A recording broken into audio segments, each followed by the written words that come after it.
Hello there.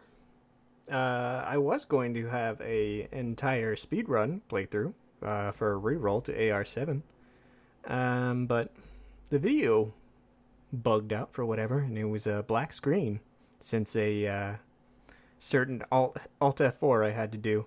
So I'm just going to summarize what I learned with it.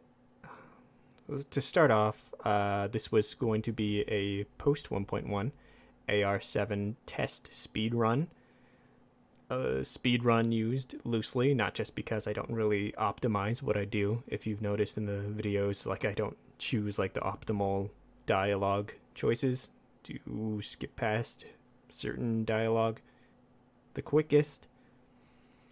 But I wanted to see a few key things. If there would be any changes to the route, any major changes.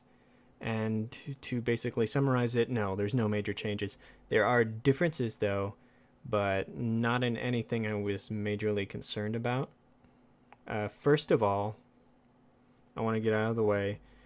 This is not a good time to reroll. It's not. A lot of the bonuses you got at AR7 aren't really there. They were only there as a temporary reward for people who played early enough in the game. They expired by now, so it's not a good time right now, at least at the time this video is posted. Um, but moving on from that, just how is the run in general?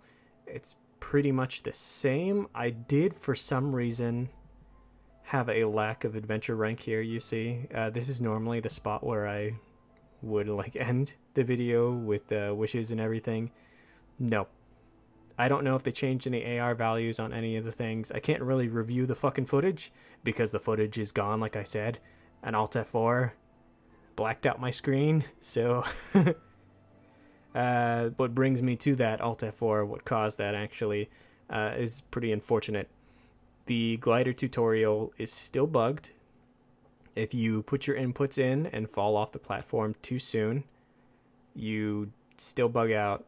You still can only press forward, and you still have to fix it with an Alt F4. If you're recording, make sure to check your recording. That's my advice right there if that happens to you.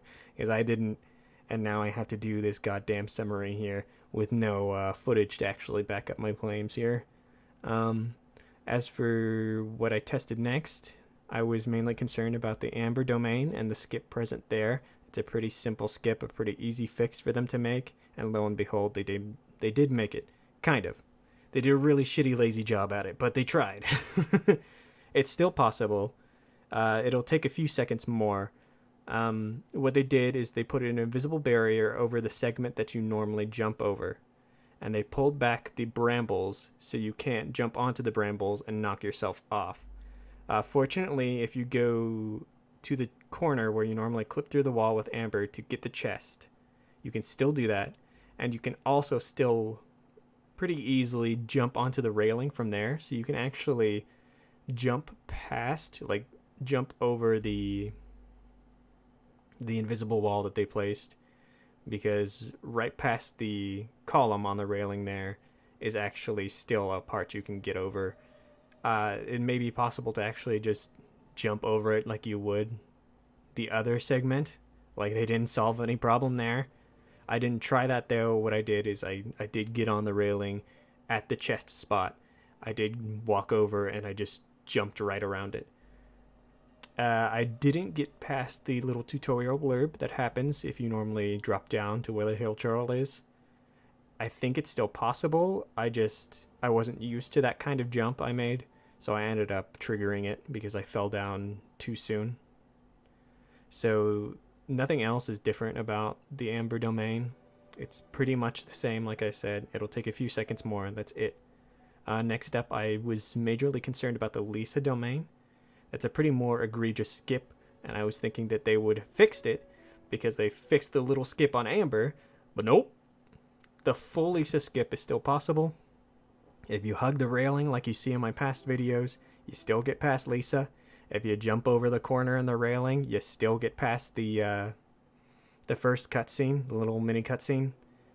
And most importantly, if you just ride the updraft and take a sharp turn, you can still get over to the railing at the beginning of the platforms at the end of the dungeon. You can still jump over, ride the updraft over there, and go to the door of resurrection, just drop down and then respawn there. Everything's the same. They didn't change anything about the Lisa skip. Lisa skip's still viable. I don't know why they didn't try to fix that like they did with the Amber. The Amber skip, maybe because it was harder to do, but who knows. But once more, the run's pretty much the same. I might have missed a few things, but it's also possible that they nerfed some of the adventure rank you get from the things on the way in order to deter you from trying to take this really short route. But everything else, just fine. Thanks for watching. More importantly, thanks for listening. Hope to see you again.